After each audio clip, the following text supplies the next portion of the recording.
hindi sapat ang tignan mo lang sa isang pamilyang natulungan. Okay? Tingnan mo rin na mas malawak ng epekto. Okay? Kung may sistema kumikita mula sa kainahan, pagkatalo, at pagkalulong ng maraming tao. Okay? Tapos bahagi ng pera yun ay ginagamit sa charity, hindi mo automatic na pinababait ng sistema.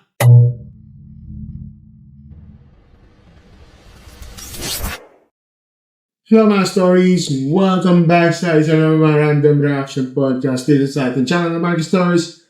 Ako mula si Marky, no? At ngayon sa araw na to, no? Another Ivana issue na naman to. Okay?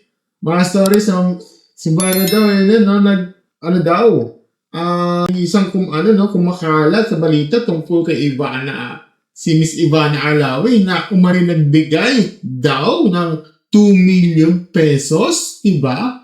Nang nangakong tutustusan ng anak na nabaslang ng TNBS rider, no? Marami ang pumapalakpak, yes. Marami nagsasabi na mabuti siyang tao at maraming ding dumepensa sa kanya gamit ang niya. O diba? Nakakatulong naman siya, diba? O. Pero, Pero mga stories, no? Pero gaya nung hindi tayo hanggang palakpak lang. Okay? Hindi rin tayo hanggang bash lang. Okay? Himay natin ang laman ng usapan. Okay? Dahil posible na dalawang bagay ng sabay dito. Pwedeng may nagawang mabuti ng isang tao at pwede rin may mga dapat pa rin tanungin tungkol sa ibang ginagawa niya. Okay? Hindi ako mag-aaway dito ng hindi ako magkaaway ang katotohanan at accountability. Okay? Simulan na natin ito na. So, ayon sa post sa Chismis Vlogs, si Ivana Alawi ay umano'y personal na nagtungo sa pamilya na napaslang na TNBS rider na si Fabio Noverte Jr. para maghatid ng tulong. Ayon daw sa isang kaibigan ng pamilya na nakausap ng Pinoy publiko, nagbigay umano si Ivana ng 2 million pesos bilang pinansyal na tulong. Hindi lang daw yan, mga stories, hindi lang daw yan. Nangako rin umano siya na pangmatagalang suporta sa anak ng biktima na may special needs. Okay? Sa post, sinabi niya rin na wala pang opisyal na payag si Miss Ivana o ang kanyang kampo tungkol dito. Pero mabilis na kumalat sa balita, na umari ito ng positive reaction mula sa mga netizens. Ngayon, basahin natin mga sa mga comments dahil dito madalas lumalabas sa ugat ng pag-iisip ng publiko. May nagsasabi daw yan ang tunay na malambot ng puso at matanungin.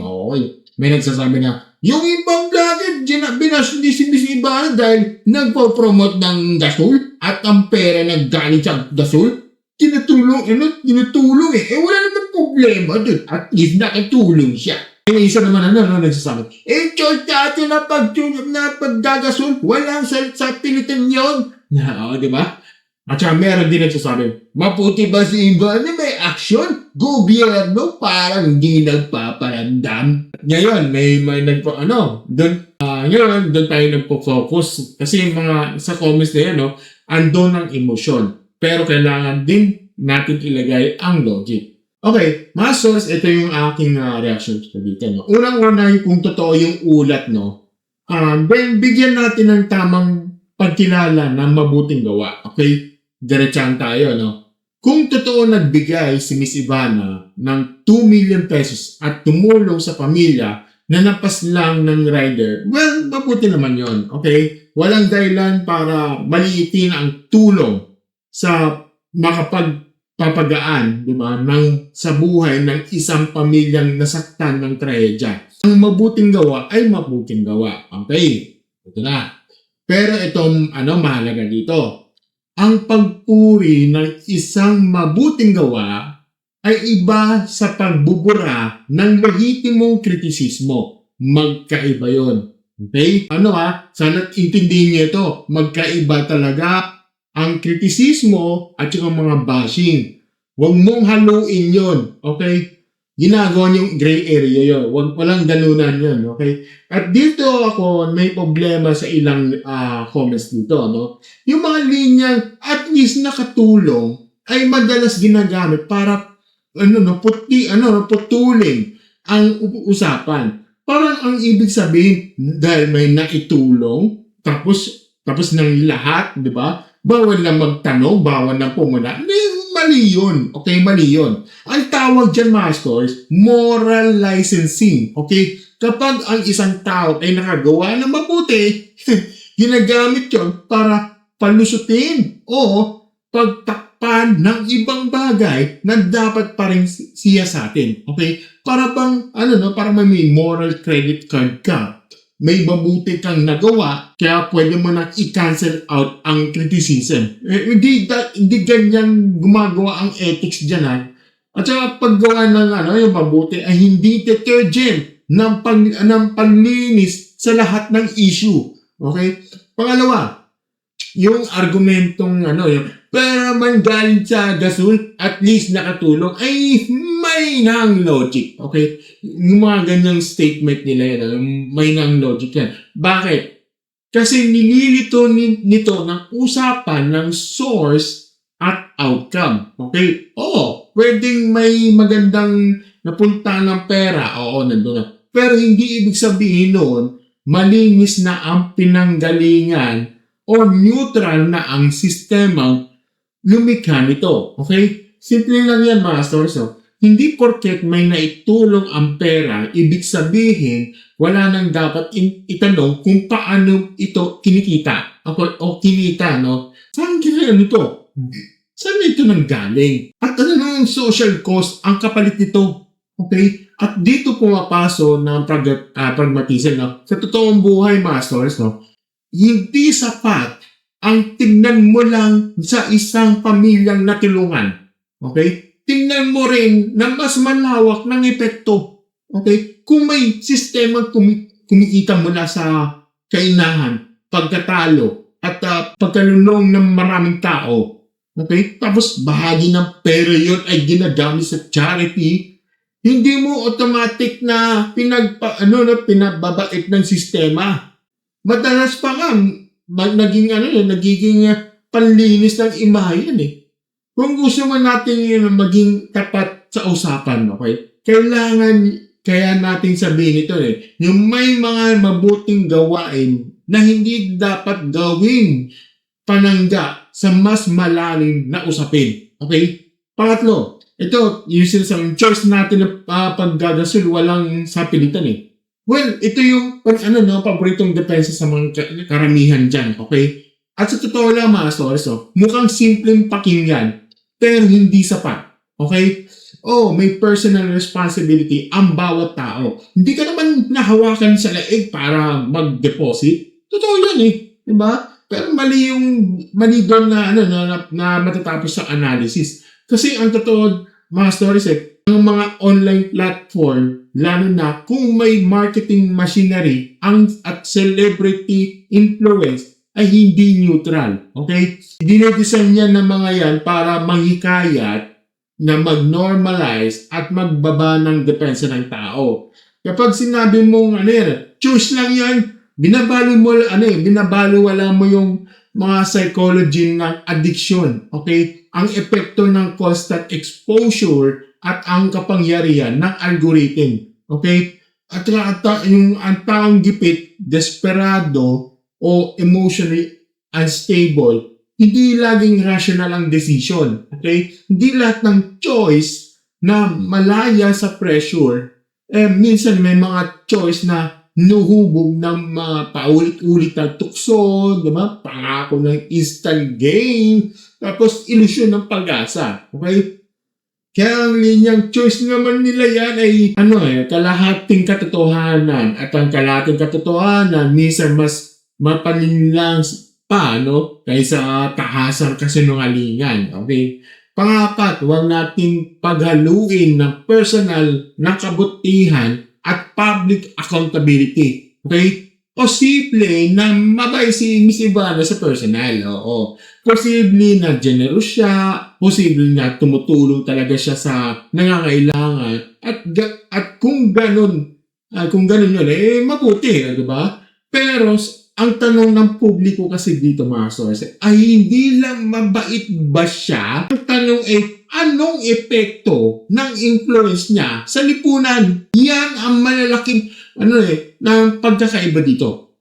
Kasi sa philosophical na yan ay may mahalagang prinsipyo. Hindi sapat na mabuting intensyon kung may mapanganib na consequence. Okay? Kung may platform ka at milyon ang umabot sa content mo, bahagi ka ng environment na hinuhubog mo. Hindi mo pwedeng sabihin, mabuti naman akong tao kung ang content o endorsement mo ay potential ding humihila ng tao sa delikadong sistema.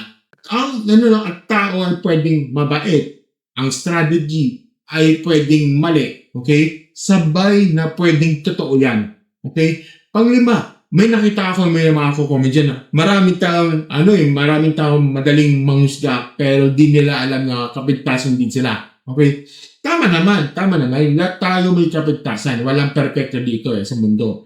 Pero ito na naman sa isang mahina ring depensa. Okay? Ito yung tukote. Okay? Ito tukote yung tipong ito naman ang mali. Hindi nito sinasagot ang issue kahit may kapintasan ng mga pupuna, hindi ibig sabihin mali na agad ang punto nila. Okay? Hindi requirement na pagiging perfecto ang magpagsabi ng totoo. Okay? Kung may nagsasabi ng problema sa isang sistema, hindi mo masasagot yun na ikaw na rin, di ba? May pang-diversing yun Hindi paglilinaw yun. Okay? Ang panganib, gusto ko lang pag-usapan ng isang mahalagang angulo dito, yung mas malaking konteksto sa TMUS rider safety. Okay? Dahil habang ang internet sa abala sa pagpuri o pagdepensa sa celebrity, may mas seryosong bagay hindi dapat nalulunod sa ingay. Okay? May mga rider na pinasla, may pamilya na nawalan, may sektor na muling natatakot. Okay? At dito mahalagang pakinggan yung context ng post. Itong ganito kay Sir Julius Caesar Bautista. Hindi raw biro ang nangyayari sa ride-hailing services. Marky, palagay yung statement dito, lalo na sa mga biyahe sa gabi, drivers at riders ay nagiging punteriya ng mga pang-hold up, pagnanakaw ng mga sasakyan o motor, di ba?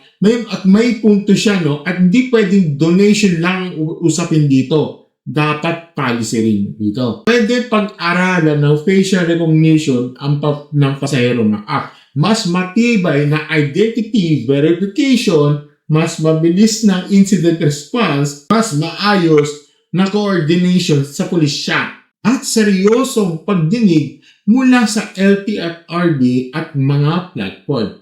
Kasi sa totoo lang mga stories, ang tulong ng biktima ay mahalaga. Pero mas mahalaga pa rin ang pag-iwas na may susunod ng mabibiktima. Okay?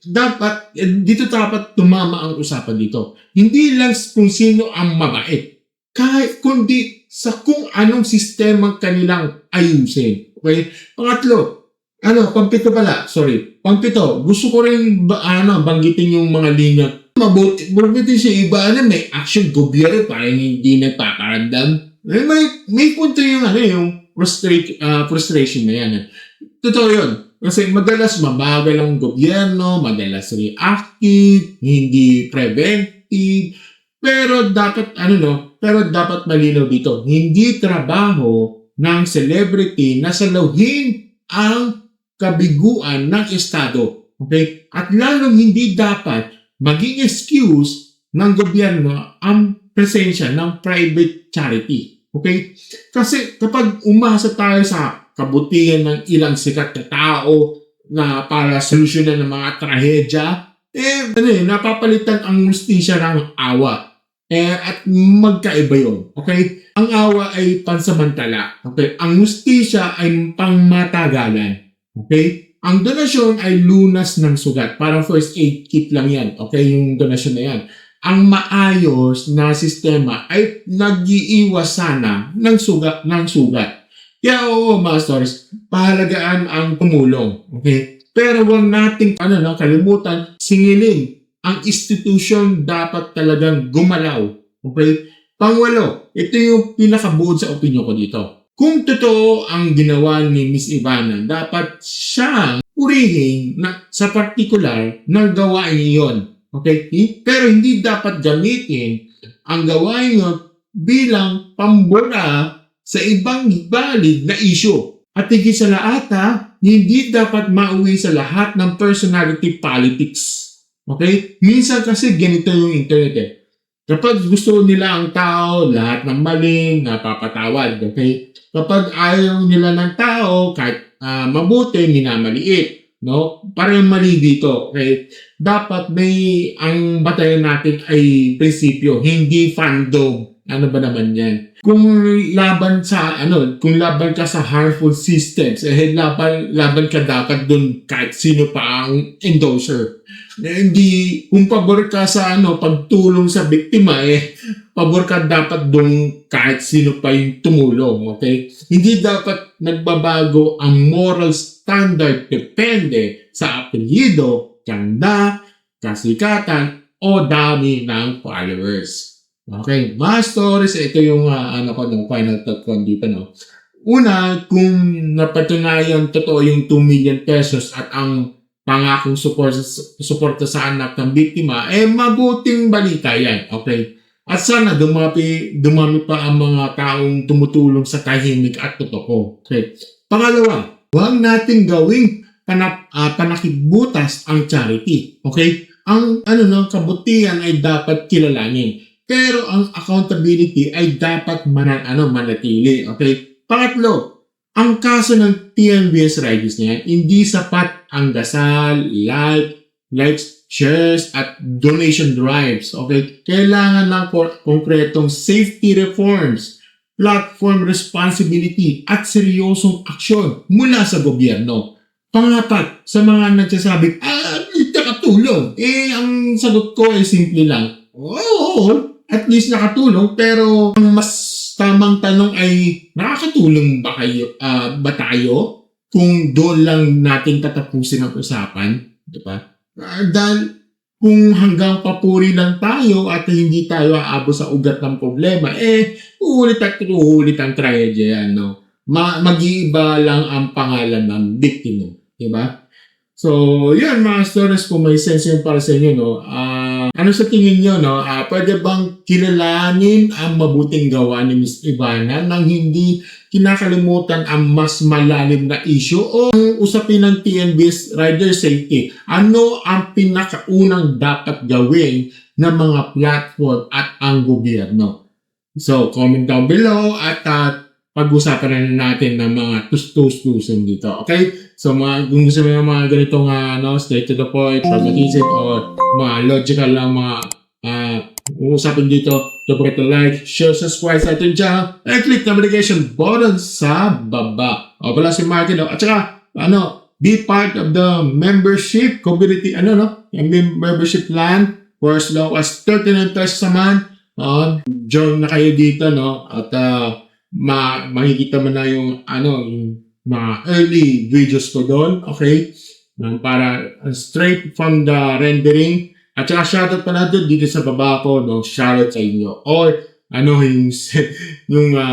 sino ba yung post to shame, sino ka man. Yan dapat sa'yo para content kita. As always, mga stories, thank you and have a great never stories. Bye!